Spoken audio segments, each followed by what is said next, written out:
यह एक ऐसी दुनिया है जहाँ पैसों की कोई वैल्यू नहीं, यहाँ टाइम ही सब कुछ है। यहाँ अगर आपको कोई चीज खरीदनी है तो आपको उस चीज के बदले अपनी जिंदगी का कुछ टाइम देना पड़ेगा, तब जाकर आप उस चीज को खरीद पाएंगे। लेकिन इस दुनिया में एक अच्छी जिंदगी गुजारने के लिए आपके पास टाइम का होना भी जरूरी है, क्योंकि यहाँ जब किसी इंसान की एज 25 साल तक पहुंच जाती है तो उस इंसान के हाथ पर 1 साल का टाइम स्टार्ट हो जाता है। जिस पल काउंटडाउन 0 हुआ उसी पल वह इंसान खत्म। अमीरों के पास इतना टाइम था कि वह 1000 साल की जिंदगी भी जी सकते थे। अमीरों ने खुद के लिए एक अलग दुनिया बना ली थी जहां वो लोग एक सुकून भरी जिंदगी गुजार रहे थे, लेकिन वहीं दूसरी तरफ गेटो सिटी में रहने वाले गरीब लोग दिन रात मेहनत करके खुद के लिए टाइम कमाते थे, नहीं तो उनकी जिंदगी खत्म हो जाएगी। इन्हीं गरीबों की बस्ती में विल नाम का एक लड़का रहता था जिसकी घड़ी में सिर्फ 23 घंटे ही बचे थे। विल अपनी मॉम के साथ रहता था। अब क्योंकि 25 साल के बाद उम्र रुक जाती है, इसीलिए उसकी माँ 50 साल की होकर भी बहुत जवान दिख रही थी। आज विल की माँ का 50वां जन्मदिन था। विल अपनी मॉम का बर्थडे सेलिब्रेट करने के लिए पिछली रात ओवर टाइम करके एक शैंपेन की बोतल लाया था। यह देखकर विल की मॉम बहुत खुश हो जाती है और वो विल से कहती है कि मैं अपने पोतों को देखना चाहती हूँ, तुम किसी लड़की को डेट क्यों नहीं करते? जिस पर विल जवाब देता है कि इन सब चीजों के लिए टाइम किसके पास है। विल की मॉम ने उससे कहा कि इलेक्ट्रिसिटी बिल और बैंक से लिया हुआ लोन कल की डेट तक मुझे क्लियर करना होगा, नहीं तो हमें फाइन पड़ सकता है। इसीलिए अब मैं जा रही हूँ और कल रात तक सभी बिल्स और बैंक के लोन्स जमा करवा कर वापस आऊंगी। उसने कहा कि मेरे पास सिर्फ 3 दिन का टाइम है। इलेक्ट्रिसिटी बिल और बैंक का लोन चुकाने में मेरे पास लगभग सारा टाइम खर्च हो जाएगा, इसीलिए कल शाम को तुम जरूर बस स्टॉप पर मेरा इंतजार करना, ताकि मेरा सारा टाइम खत्म होने से पहले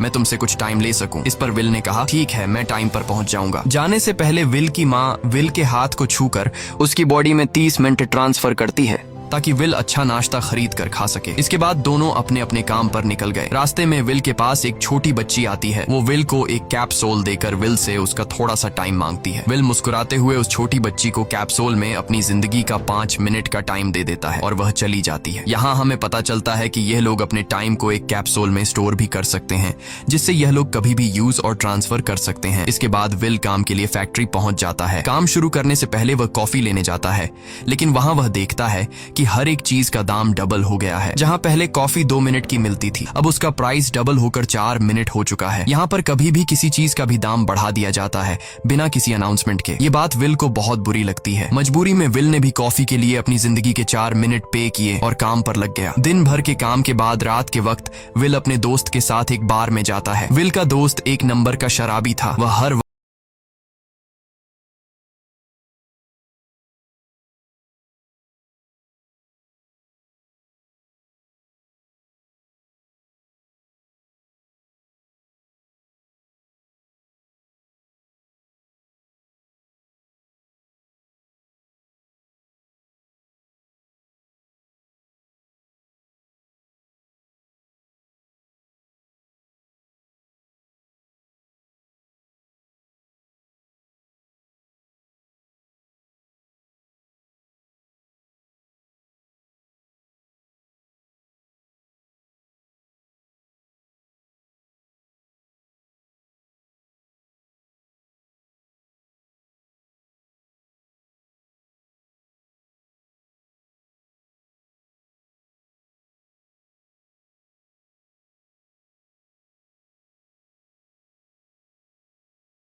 मैंने बहुत ज्यादा ड्रिंक की हुई है, इसलिए मुझे कुछ टाइम चाहिए, उसके बाद मैं तुम्हारे चैलेंज के लिए तैयार हूँ। फोर्टिस कहता है कि ठीक है, ये तुम्हारी आखिरी ख्वाहिश है, जाओ, मैं तुम्हें तैयार होने के लिए कुछ मिनट देता हूँ। फोर्टिस उसके साथ अपना एक आदमी भी भेज देता है ताकि यह भाग न सके। वो अमीर आदमी बाथरूम में आकर बहुत ज्यादा उल्टियां करने लग जाता है क्योंकि उसे काफी चढ़ गई थी। इसलिए अगर वो इस हालत में फोर्टिस से पंजा लड़ता तो इस अमीर आदमी का हारना कंफर्म था। तभी विल वहां पर आ जाता है। वो फोर्टिस के आदमी को मारकर उस अमीर आदमी को अपने साथ उस जगह से बाहर निकाल लेता है और उसे फोर्टिस से बचाकर एक सेफ जगह पे ले आया। विल ने उस अमीर आदमी से कहा कि मैंने तुमसे कहा भी कि तुम्हारी जान को खतरा है, तुम जानबूझकर अपना टाइम क्यों बर्बाद कर रहे हो? वो आदमी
सो रहा है। वो विल के पास आता है और उसके पास जितना भी टाइम होता है वो सारा का सारा विल को ट्रांसफर कर देता है और अपने पास कुछ ही मिनट बचाकर एक ब्रिज के ऊपर जाकर बैठ जाता है। विल जब नींद से जागा तो उसने देखा कि हेनरी वहां से जा चुका है।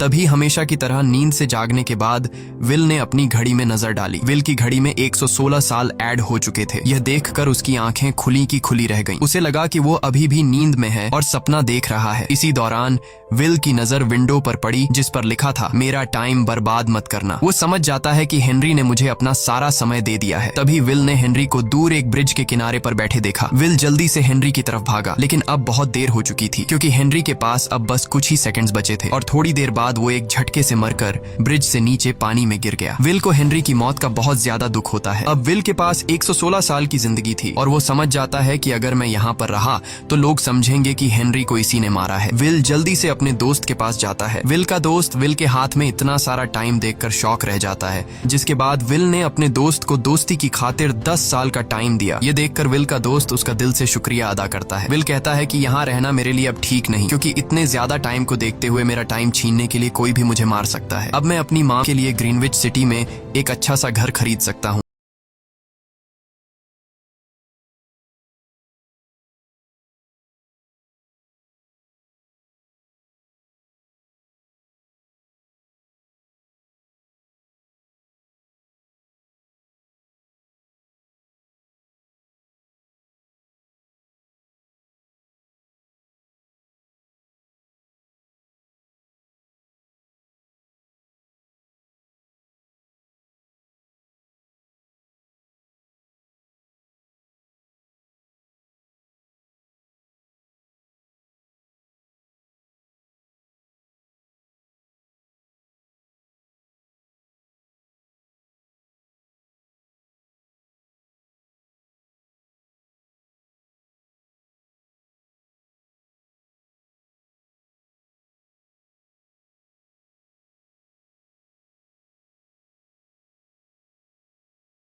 मॉम की तलाश में भागा। उधर रेचल के पास अब कुछ ही मिनट बचे थे। वह रास्ते में आने वाली गाड़ियों और लोगों के घरों का दरवाजा पीट पीट कर उनसे थोड़ा समय उधार मांग रही थी, लेकिन कोई भी उसकी मदद करने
लेकिन उस फुटेज में विल ब्रिज के पास खड़ा नजर आ रहा था, जिससे रेमंड को विल पर शक होने लगा। इसलिए रेमंड ने अपनी टीम को विल के बारे में जानकारी इकट्ठा करने को कहा। रिसर्च के दौरान टाइम कीपर्स को यह बात पता चल जाती है कि विल नाम का एक आदमी बहुत सारा टाइम खर्च करके ग्रीनविच सिटी में एंटर हो गया है, जिससे रेमंड को यह बात कंफर्म हो जाती है कि विल ने ही हेनरी को मारा है। रेमंड उसी वक्त अपनी टीम के साथ ग्रीनविच शहर की ओर रवाना हो गया। दूसरी ओर ग्रीनविच शहर में विल एक कैसीनो में आया, जहाँ कुछ अमीर लोग पोकर खेल रहे थे। विल भी उनके साथ बैठ जाता है। एक नए आदमी को देखकर ये लोग उस पर हंसने लगते हैं, लेकिन विल गैम्बलिंग में माहिर था। आज उसके लिए अमीरों से पैसे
परेशान हुई, क्योंकि उसके पास सिर्फ 30 मिनट ही बचे थे और विल के पास भी कुछ मिनट ही बचे थे। पर फिर भी उसने सिल्विया को अपने कुछ मिनट दिए, जिससे इन दोनों का टाइम बराबर हो गया। इसके बाद विल सिल्विया को लेकर जल्दी से अपने दोस्त के घर जाता है।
के तौर पर हर रोज एक दिन का ही टाइम मिलता था। विल समझ गया कि जब तक रेमंड के पास उसके टीम वाले पहुंचेंगे तब तक रेमंड का ज्यादा खून बहने की वजह से उसकी मौत हो गई होगी। इसलिए विल रेमंड को 2 घंटे का टाइम देते हुए रेमंड की कार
आजमाया जाए। फोर्टिस और विल ने एक दूसरे की कलाई पकड़ ली और मौत का खेल शुरू हुआ। फोर्टिस माहिर खिलाड़ी था। उसने शुरुआत में ही विल का हाथ नीचे कर दिया, जिससे विल का टाइम तेजी से फोर्टिस में ट्रांसफर होने लगा। लेकिन विल बिल्कुल जोर ही नहीं लगा रहा था, जैसे कि वो जानबूझकर हार रहा हो। पर जैसे ही विल के पास अपनी लाइफ के 3 से 4 सेकंड बचे, तभी विल ने अपनी पावर दिखाई और एक झटके से फोर्टिस का हाथ नीचे कर दिया। फोर्टिस की आंखें खुली की खुली रह गईं। वो पूरा जोर लगाकर अपना हाथ ऊपर करने की कोशिश कर रहा था, लेकिन विल की ताकत के आगे वो ढीला पड़ चुका था। ये देख फोर्टिस के आदमियों का ध्यान फोर्टिस की घड़ी पर अटक गया। अब उनका बॉस मरने वाला था। इतने में ही मौका पाकर विल ने अपने जूते से गन निकाली और पलक झपकते ही फोर्टिस के सारे आदमियों को शूट कर दिया, क्योंकि अगर वो ऐसा नहीं करता तो वो लोग उसे मार देते। इसी के साथ फोर्टिस का टाइम 0 हो गया और वह भी मारा गया। विल और सिल्विया जल्दी से वहां से भाग निकले। इसी दौरान उन्होंने देखा कि अमीरों ने सारा खेल पलट दिया था। विल और सिल्विया ने गरीबों में जितना भी टाइम बांटा था उसकी वैल्यू अब कुछ भी नहीं रही थी, क्योंकि अमीरों ने महंगाई के दर को कई गुना बढ़ा दिया था। यह देख विल हारा हुआ महसूस करने लगा और उसे लगा कि मैं कभी भी इन गरीबों को उनका हक नहीं दिला सकूंगा। उसने सिल्विया से कहा कि अब सब खत्म हो चुका है। अगर वो लोगों में 1000 साल भी बांट दें तो अमीर लोग महंगाई को और ज्यादा बढ़ा देंगे, जिससे लोगों की हालत कभी नहीं सुधर पाएगी। सिल्विया ने कहा कि कोई तो रास्ता होगा। इस पर विल ने कहा कि हमें लाखों साल चुराकर इन लोगों को देने होंगे, तब जाकर हम लोग महंगाई को कंट्रोल कर सकते हैं। हालांकि यह इतना आसान नहीं था, पर सिल्विया ने इसके लिए एक प्लान सोच रखा था। अगली ही सुबह जब फिलिप अपने बॉडीगार्ड्स के साथ ऑफिस पहुंचा, तभी सिल्विया वहां आई और उसने अपने पिता से कहा कि वो सरेंडर करना चाहती है। तब सारे गार्ड्स ने सिल्विया पर गन तान दी, लेकिन तभी वहां पीछे से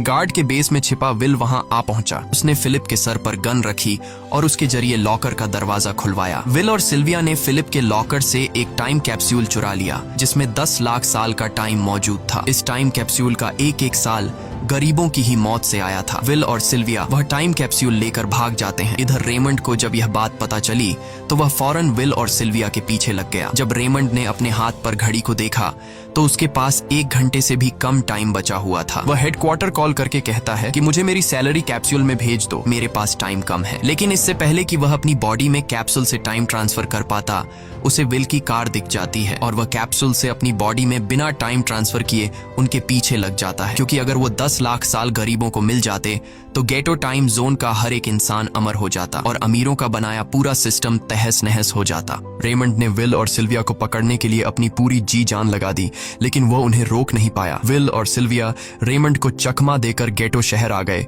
और वह टाइम कैप्सूल एक बच्ची के हाथों में सौंप दिया। उन्हें पता था कि रेमंड सीधा हमारे पीछे गीटो शहर पहुंचेगा, इसलिए उन्होंने इस जगह को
कहानी खत्म हो जाती है। अगर आपको वीडियो अच्छी लगी हो तो हमारे चैनल को सब्सक्राइब और वीडियो को लाइक जरूर कीजिएगा।